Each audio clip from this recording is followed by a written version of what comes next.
पेण तालुक्यात झालेल्या पावसाचा फटका एका गणेश मूर्ती कारखानदाराला बसलाय। पेणच्या कळबा गावात पावसाचं पाणी वाहून नेणारा नैसर्गिक नाल्याचा प्रवाह अडल्यामुळे पाणी गणेश मूर्ती कारखान्यात शिरलं आणि मूर्ती भिजल्यात। मूर्ती उंचावर ठेवून वाचवण्याचा प्रयत्न मूर्तिकारांकडून केला जातो। यावर स्थानिक प्रशासनाने मार्ग काढावा अशी मागणी कारखाना मालकांनी केलेली आहे।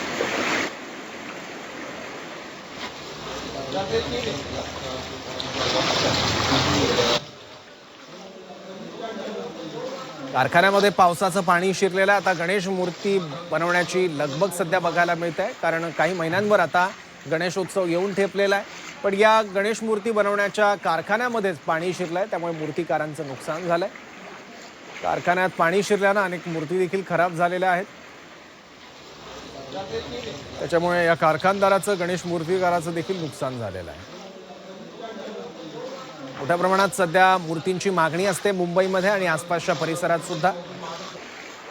पेण हे प्रसिद्ध आहे गणेश मूर्ती बनवण्यासाठी, पण तिथे सध्या कारखान्यामध्ये पाणी शिरलं आहे।